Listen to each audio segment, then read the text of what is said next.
लोगों के बारे में झूठ बोलने का आरोप लगाती है और दोनों में झगड़ा हो जाता है। उस रात वह मैरी की तस्वीर देखती है और उसकी कल्पना करती है। अचानक अलमारी से फिर से आवाज आती है। क्लोई अंदर जाती है और उस भूत को देखती है जिसे उसने कुछ दिन पहले देखा था। लेकिन अब वह उसे पहचान लेती है, वह उसकी माँ मैरी है। वह खुद को पेश करती है, लेकिन मैरी उसे दूर धकेल देती है और कहती है कि क्लोई असली नहीं है बल्कि एक हेलुसिनेशन है। क्लोई डरकर अलमारी से भाग जाती है। पता चलता है कि क्लोई के पास लंबी दूरी की टेलीपैथिक क्षमता भी है, जिससे वह दूर बैठे लोगों को खुद को देखने और बात करने के लिए मजबूर कर सकती है। अगली सुबह हेनरी टीवी पर न्यूज देखते हुए सो जाता है। क्लोई चुपचाप न्यूज सुनती है। न्यूज से उसे पता चलता है कि उन्हें फ्रीक्स कहा जाता है।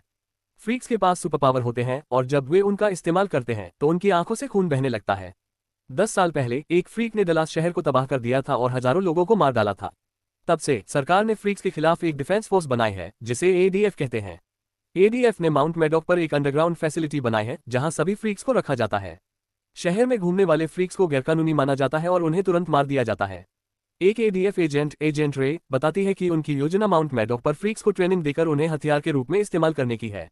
न्यूज सुनकर क्लोई टूट जाती है। वह उम्मीद करती है कि एक दिन रीड्स फैमिली उसे गोद ले लेगी ताकि वह एक नॉर्मल लड़की बन सके और उसे एक माँ का प्यार मिल सके। बाद में क्लोई पेपर टॉयज के साथ खेल रही होती है और सोच रही होती है कि काश वह हापर के साथ रहती। तभी हापर और उसके दोस्त कमरे में आ जाते हैं। हापर चिल्लाती है और पूछती है कि क्लोई उसके कमरे में क्या कर रही है। ऐसा लगता है कि दोनों अपने अपने कमरे में हैं, लेकिन क्लोई की शक्तियों की वजह से वे एक दूसरे से मिल जाते हैं। हापर के दोस्त क्लोई का मजाक उड़ाते हैं कि उसकी मां नहीं है। क्लोई रोने लगती है और चिल्लाती है। जब वह आंखें खोलती है तो हापर और उसके दोस्त गायब हो चुके होते हैं और मैरी अलमारी में दिखाई देती है। पहले तो मैरी को विश्वास नहीं होता कि यह उसकी बेटी है, लेकिन फिर वह समझ जाती है कि क्लोई के पास टेलीपैथिक शक्तियां हैं और यह सच में उसकी बेटी है। क्लोई अपनी मां से बात करने लगती है। पता चलता है कि क्लोई की मां मैरी भी एक फ्रीक है और वह अभी भी जिंदा है और माउंट मैडॉक में बंद है। लेकिन कुछ ही देर बाद मैरी फिर से गायब हो जाती है। अगली सुबह क्लोई हेनरी को अपनी मां के बारे में बताती है, लेकिन वह उस पर विश्वास नहीं करता। बाहर निकलने का कोई रास्ता न देखकर वह अपने पिता को ड्रग देने की कोशिश करती है। हेनरी को एहसास हो जाता है कि वह क्या कर रही है और उसे दरवाजे तक पीछा करता है।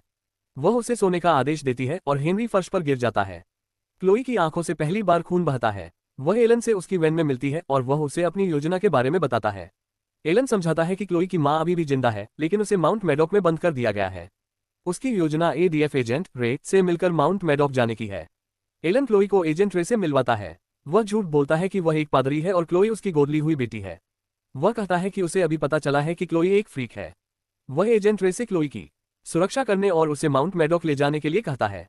एलन भी वहां जाना चाहता है ताकि वह क्लोई का साथ दे सके। एजेंट रे क्लोई की आंखों के नीचे खून के निशान चेक करती है ताकि यह सुनिश्चित हो सके कि वह एक फ्रीक है। रे एलन की आंखें भी चेक करती है, लेकिन उसके नीचे कोई निशान नहीं मिलता। फ्रीक कहलाने पर क्लोई नाराज हो जाती है और चिल्लाती है कि वह फ्रीक नहीं है। रे बैकअप के लिए कॉल करती है, ये सोचकर कि क्लोई खतरनाक है। लेकिन एलन और क्लोई अचानक गायब होकर वहां से भागने में कामयाब हो जाते हैं। पता चलता है कि एलन भी एक फ्रीक है और उसके पास अदृश्य होने की क्षमता है। वह हाइड्रोजन पेरोक्साइड का इस्तेमाल करके अपनी आंखों के नीचे के खून के निशान हटाता है। दोनों वहां से भागते हैं। क्लोई उसे घर वापस ले जाने के लिए कहती है, लेकिन एलन उसे अपने अपार्टमेंट ले जाना चाहता है ताकि वह उसे अपनी शक्तियों का इस्तेमाल करना सिखा सके और मैरी की मदद कर सके। क्लोई अपनी शक्ति का इस्तेमाल करके उसे घर ले जाने के लिए मजबूर करती है। अचानक हेनरी सड़क पर आ जाता है और एलन और उसकी वैन को लेकर गायब हो जाता है। वह एलन को घर ले जाता है और एक कुर्सी से बांध देता है। कुछ ही देर बाद हेनरी क्लोई के पास वापस आता है। वह उसे सब कुछ समझाना शुरू करता है।